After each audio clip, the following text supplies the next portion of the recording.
Alléluia, Alléluia, Alléluia. Depuis chez toi, crie ce matin, Alléluia. Crie en ce jour encore, Alléluia. Rends gloire au Seigneur ce matin. Rends gloire, dis merci encore au Seigneur ce matin. Bénis encore le nom du Seigneur ce matin. Celui qui a permis à ce que tu sois sur tes pieds ce matin. Celui qui a permis à ce que tu sois encore debout ce matin. Celui qui a permis encore que tu puisses voir ce jour. Dis merci au Seigneur pour le réveil de ce matin. Dis merci au Seigneur pour le souffle de vie de ce jour. Dis merci au Seigneur pour la santé qu'il t'accorde. Dis-lui merci. Dis-lui merci ce matin. Plusieurs ont voulu voir ce jour, mais n'ont pas eu le privilège. Nous entendons de jour en jour comment des personnes souffrent, comment des personnes perdent des proches, des amis, des frères, des sœurs, des parents. Comment des personnes se sont retrouvées du jour au lendemain seules. Mais ce matin, l'Éternel a permis que toi qui entends ma voix, tu sois encore sur tes pieds. Dis merci au Seigneur. Rends-lui grâce encore ce matin. Témoigne-lui de ta reconnaissance. Témoigne-lui de ta reconnaissance ce matin. Oh, merci Seigneur pour la vie de quelqu'un. Merci Seigneur pour la vie de cette personne qui m'entend. Merci pour la vie de ce frère. Merci pour la vie de cette sœur. Merci pour la vie de leur famille. Merci Seigneur de ce que Seigneur, tu renouvelles chaque matin tes bontés dans nos vies. Merci de ce que Seigneur, chaque matin, tu renouvelles ton souffle dans nos vies. Merci Seigneur de ce que chaque matin, ta grâce encore se manifeste encore dans notre vie. Merci Père. Merci Seigneur. Merci Seigneur. Merci Papa, Dieu de gloire. Merci Alpha et l'Oméga. Merci le Dieu qui est. Merci le Dieu qui sera. Merci Seigneur. Comme David Seigneur, nous nous réjouissons. Oh, David disait Seigneur, je te loue, je te bénis pour tes bienfaits, pour tes refaits dans ma vie. Seigneur, nous te bénissons. Seigneur, nous te disons merci. Merci pour ta grâce. Merci pour la protection. Merci pour le pain quotidien. Merci pour la guérison. Merci pour la réussite. Merci pour l'élévation. Merci pour le positionnement. Merci pour la transformation. Merci pour la restauration. Merci de ce que tu nous fais justice. Merci Seigneur. Merci Seigneur. Merci Père Seigneur. Alléluia. Alléluia. Ce matin encore Seigneur, nos regards se tournent vers toi. Nos regards se tournent vers le trône Seigneur. Nos regards se tournent vers ton trône de grâce, Seigneur, ce matin. Parce que nos cœurs ce matin encore ont soif, Seigneur, de ta présence. Nos cœurs ce matin encore, Seigneur, ont soif de ta parole, de ta vérité. Ta parole qui guérit, ta parole qui transforme, ta parole qui ouvre le chemin. Ta parole qui nous amène dans la profondeur de tes pensées. Seigneur, ta parole qui nous enseigne ta volonté pour notre vie, Seigneur. Oh Seigneur Dieu Tout-Puissant, ce matin encore, enseigne à quelqu'un, parle-nous Seigneur. Que ce qui est en nous, Seigneur, ce matin, que ce qui est dans le cœur de quelqu'un ce matin, que ce qui est dans la vie de quelqu'un ce matin, et qui constitue encore un obstacle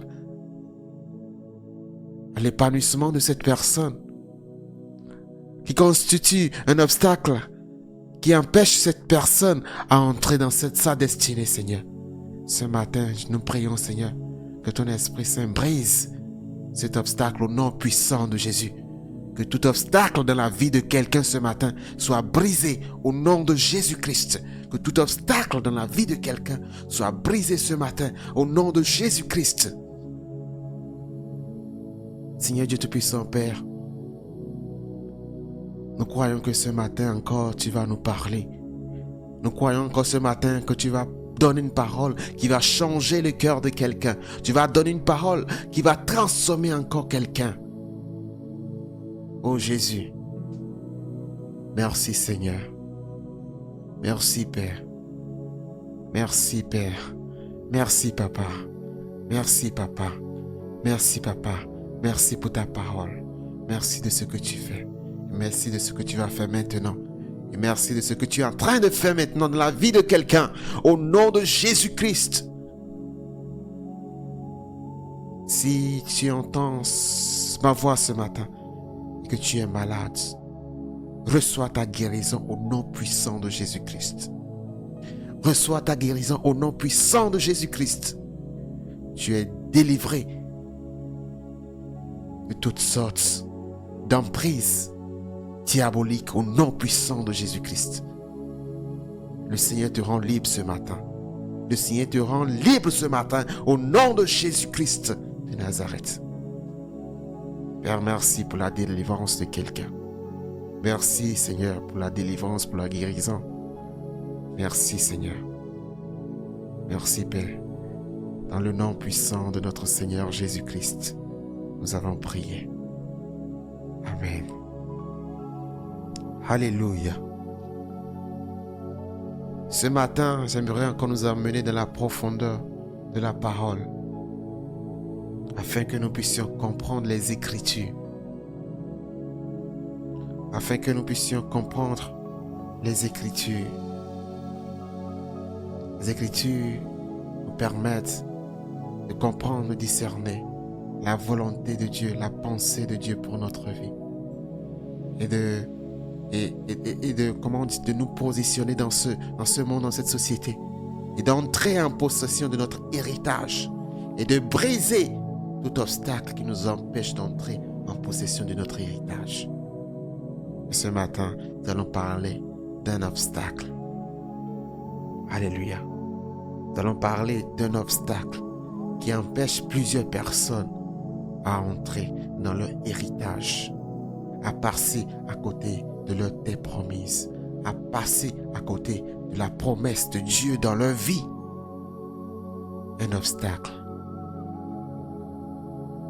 Un obstacle qui est un esprit qui habite dans les cœurs, dans les vies et amène le plan de Dieu dans la vie de plusieurs.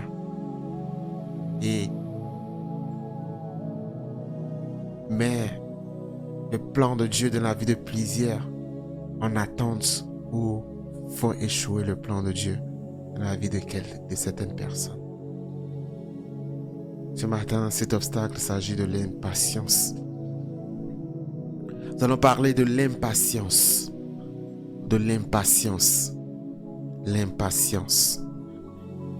Là où tu es dit impatience. Impatience. Ce matin, nous allons nous édifier sur l'impatience. L'impatience est l'état de quelqu'un qui ne sait ou ne peut pas patienter. C'est l'état de quelqu'un qui ne peut pas attendre avec calme. C'est l'état de quelqu'un qui se dit non, je ne peux pas supporter le mal. Je ne peux pas supporter la souffrance. Je ne peux pas supporter la difficulté. Non, je ne peux pas rester calme. Non, je ne peux pas rester calme. Non, ça ne peut pas se passer comme ça. Non, je dois entrer en possession de la chose maintenant. Non, non, non. Moi, j'ai un temps à rattraper. J'ai un objectif à atteindre. Non, je ne peux pas rester patient. Je ne peux pas faire ci. Je ne peux pas faire ça. On dit que c'est un caractère. Et derrière ce caractère se cache un esprit. Amen. Derrière ce caractère se cache un esprit. Ce matin, nous allons voir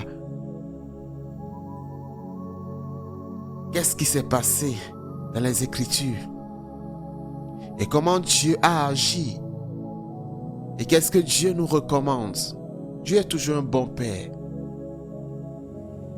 Et certaines situations sont exposées dans la Bible afin de nous enseigner, afin de nous montrer des exemples de comment marcher, de comment éviter ces choses, de comment ne pas entrer dans ces pièges aussi. Ce matin, je vais te parler des enfants d'Israël encore. Oui, toujours les enfants d'Israël, le peuple de Dieu. Nous allons prendre nos Bibles dans le livre d'Hébreux, chapitre 21, verset 4, verset 6. Hébreux chapitre 21, verset 4, verset 6. La Bible nous dit que il partit de la montagne de Hor par le chemin de la mer Rouge pour contourner le pays d'Édom. La Bible nous dit le peuple s'impatienta en route. Ils étaient en route, mais sur la route, il s'impatienta. Et à cet instant, il parla contre Dieu et contre Moïse. Ils disent, pourquoi nous avez-vous fait monter hors d'Égypte pour que nous mourions dans le désert, car il n'y a point de pain, il n'y a point d'eau, et notre âme est dégoûtée de cette misérable nourriture. Alors l'Éternel envoya contre le peuple des serpents brûlants. Il mordit le peuple et ils moururent beaucoup de gens en Israël. Verset 7, on nous dit, le peuple vint à Moïse et dit, nous avons péché, car nous avons parlé contre l'Éternel et contre toi. Prie l'Éternel afin qu'il éloigne de nous ces serpents. Moïse pria pour le peuple. Alléluia. En Égypte, les enfants d'Israël étaient dans un certain niveau de confort. Ils avaient certaines opportunités, ils avaient accès à des nourritures données, ils avaient accès à certaines choses données. Malgré qu'ils étaient dans l'esclavage. Alléluia. Mais lorsque Moïse était venu pour chercher les enfants d'Israël, il les a amenés de l'Égypte. En route, la Bible nous dit quoi? Il s'impatienta parce qu'il regardait l'Égypte, ce qu'on leur offrait là-bas. Parce qu'ils avaient à manger, ils trouvaient de bonnes choses un peu là-bas. Mais là où Moïse les amenait, ils n'avaient même pas idée de ce qui les attend à la destination. De la richesse qui les attendait. Mais ce n'était pas ça qui les intéressait. C'était le présent. Ce qu'ils ont sous la main présentement. Ce qu'ils ont sous les yeux dans le présent. Tout de suite. C'était cela qui les intéressait. Et c'est ainsi que l'esprit d'impatience a commencé à se manifester dans leur cœur. L'esprit d'impatience a commencé à se manifester dans leur cœur. Ils ont commencé à parler contre Dieu. Ils ont commencé à parler contre son serviteur. Alléluia. Mais la Bible nous dit, la parole nous dit que ainsi, en se faisant, ils ont réveillé la colère de Dieu. Et c'est ainsi Dieu les frappa en envoyant des serpents. Alléluia. Alléluia. Combien d'entre nous aujourd'hui, ou bien toi aussi, comment te sens-tu aujourd'hui dans ta zone de confort? Comment te sens-tu dans la chose où Dieu ne te veut pas? Dieu veut que tu puisses quitter cet endroit. Mais lorsque toi tu regardes là où Dieu veut t'amener, tu regardes les difficultés, tu regardes le temps que ça va prendre et tu refuses de répondre à l'appel de Dieu. Tu refuses d'y aller parce que tu as connaissance des difficultés.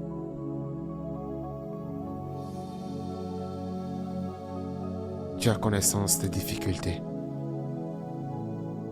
Tu ne devais pas être quelqu'un qui veut patienter. Hier, je nous parlais de la capacité à oser. Et cette capacité t'amène à quitter ta zone de confort. Alléluia. Mais plusieurs personnes, à cause de la faiblesse, dans la patience, ils se refusent d'accepter des missions de Dieu, des appels de Dieu. Parce qu'ils se disent, c'est dur. Lorsqu'ils regardent la vie des autres, ceux qui ont pris par là, comment ça s'est passé pour eux, ils se disent, non, c'est dur. Moi, je ne suis pas appelé à faire ci, je ne suis pas appelé à faire ça. Mais est-ce que c'est le même chemin qui a été tracé pour vous? Là où les autres n'ont pas réussi, malgré que c'était difficile, lorsque Dieu te prend, Dieu peut rendre ce chemin-là facile pour toi et te rendre capable. Alléluia. Si les enfants d'Israël avaient l'opportunité de retourner à l'Égypte, ils allaient retourner en Égypte. Alléluia. Ils ont commencé à se moquer de Dieu, à parler contre Dieu. Parce que quoi? Ils n'avaient pas dans le désert ce qu'ils avaient en Égypte. Mais là où Dieu les amenait était plus grand, ils ne savaient pas. Alléluia. Voyons voir ce que la Bible nous dit dans le livre de Exode chapitre 6 verset 9. Exode chapitre 6 verset 9. La parole nous déclare: ainsi parla Moïse aux enfants d'Israël. Mais l'angoisse et la dure servitude les empêchaient d'écouter Moïse. Alléluia. La dure servitude les empêchait d'écouter Moïse. Lorsque parfois nous sommes dans les difficultés, lorsque parfois Dieu nous amène dans des situations données, des situations qui vont nous conduire dans la gloire, qui vont nous conduire, qui vont nous faire passer par des moments difficiles, c'est-à-dire ton désert. Parce que dans la vie de chaque enfant de Dieu, il y a un désert par lequel le Seigneur te fait passer par pour t'amener à comprendre certaines réalités, pour t'enseigner, pour t'apprendre beaucoup de choses, afin de t'amener sur la terre promise. Alléluia. Mais la Bible dit quoi? Pendant que la souffrance faisait son plein temps, Moïse venait, il parla aux enfants d'Israël, mais ils n'écoutaient plus parce que la souffrance était de trop. Alléluia. L'angoisse, la dure servitude les empêchait d'écouter Moïse. Alléluia. C'est ce qui se passe dans la vie de beaucoup de personnes. La souffrance te sauve jusqu'à... Tu travailles des situations difficiles, jusqu'à tu vas te demander, mais est-ce que Dieu existe? Tu vas même douter de la présence de Dieu, de la personne, de l'existence de Dieu. Il y a des personnes qui ont quitté la foi parce qu'arrivés dans une situation donnée, ils n'ont pas eu la solution qu'ils voulaient. Ils n'ont pas eu la réponse qu'ils voulaient. Arrivés dans la difficulté, dans une difficulté donnée, ils ont rencontré des obstacles, ils ont rencontré des difficultés. Ils se sont dit, mais est-ce que Dieu existe vraiment? Est-ce que Dieu me regarde vraiment? Est-ce que Dieu est mon Père vraiment? Cela les a amenés à quitter la foi, à abandonner le Seigneur. Parce qu'ils s'impatientaient dans la souffrance. Et dans la souffrance, dans la difficulté, beaucoup n'arrivent pas à écouter Dieu. Beaucoup commencent à chercher ailleurs où trouver la solution. C'est ça qui amène les personnes à ne plus prêter oreille à la voix du Seigneur. On commence à chercher des solutions un peu par-ci, un peu par-là. Parce qu'on est impatient. On est impatient de supporter la difficulté, de supporter la souffrance. Ce qui a amené beaucoup de personnes à commencer à entrer dans l'occultisme, à commencer à chercher le gain facile, parce qu'ils ont arrêté d'écouter Dieu, parce qu'ils ont arrêté de se confier à Dieu, parce qu'ils ont arrêté de mettre leur foi, leur assurance en l'Éternel. L'impatience, le fait de pouvoir entrer tout de suite dans la gloire. Alléluia. Beaucoup de personnes ont tué la vision. Beaucoup de personnes ont tué leur appel. Beaucoup de personnes ont tué le don de Dieu dans leur vie parce qu'ils étaient impatients. Ils étaient pressés de voir les fruits. Ils ont commencé à consulter. Ils ont commencé à consulter ici. Ils ont commencé à travailler de leur propre force. Ils ont commencé à faire ci, à faire ça. Ils ont arrêté d'écouter Dieu. Ils ont arrêté d'écouter Dieu. Dans le désert, le moment où vraiment il faut s'attacher à Dieu, il faut se coller à Dieu. Il faut remettre son espérance entre les mains de Dieu. C'est en ce moment que plusieurs se découragent. C'est en ce moment que plusieurs, à cause de l'impatience, commencent à maudire Dieu, à douter de Dieu. Alléluia. C'est comme ça que beaucoup de personnes ont tué leur vision, les projets que le Seigneur a déposés dans leur vie, la semence que Dieu a déposée dans leur vie, à cause de l'impatience, à cause du degré de la douleur aussi, du degré de l'angoisse. Cela les a amenés à vouloir chercher des chemins faciles. Est-ce que c'est ton cas aujourd'hui? Toi qui entends ma voix, est-ce que c'est ton cas? Est-ce que actuellement tu es en train de penser à abandonner? Est-ce que actuellement tu es en train de penser renier ta foi? Est-ce qu'en ce moment tu es en train de penser à ne plus aller à l'église, à te convertir en autre chose? C'est l'esprit d'impatience qui est en train de jouer avec ton esprit. Alors répands-toi, ressaisis-toi ce matin. Ressaisis-toi ce matin. Reviens au Seigneur. Reviens au pied du trône de grâce. Confie-toi en l'Éternel encore ce matin. N'abandonne pas. Sois courageux. Sois courageux. La Bible nous déclare dans le livre des Actes, chapitre 1, verset 14, que les disciples persévéraient dans la prière. Ils étaient dans la chambre haute, attendant la promesse de Jésus, attendant la promesse de l'arrivée du Saint-Esprit. La Bible nous déclare qu'ils étaient nombreux, plus de 500 personnes. Mais lorsque l'arrivée du Saint-Esprit, le Saint-Esprit ne venait pas, lorsque l'arrivée tardait, la Bible déclare que beaucoup sont partis parce qu'ils s'impatientaient. Parce qu'ils s'impatientaient. Ils étaient pressés. Ils étaient pressés. Ils n'avaient pas connaissance du présent, de la chose qui vient devant. Ils n'avaient pas connaissance de la terre promise. Ils n'avaient pas connaissance de la puissance de ce qui va descendre sur leur vie. Ils étaient impatients. Ils étaient impatients. Oh, combien d'entre vous aujourd'hui êtes devenus impatients et êtes passés à côté de la bénédiction de Dieu? Combien d'entre vous êtes devenus aujourd'hui impatients et passés à côté de la bénédiction de Dieu dans votre vie? Ils sont partis. Et ça ne restait que 120 personnes qui étaient là dans la chambre haute. La Bible nous dit quoi? Ils persévéraient dans la prière.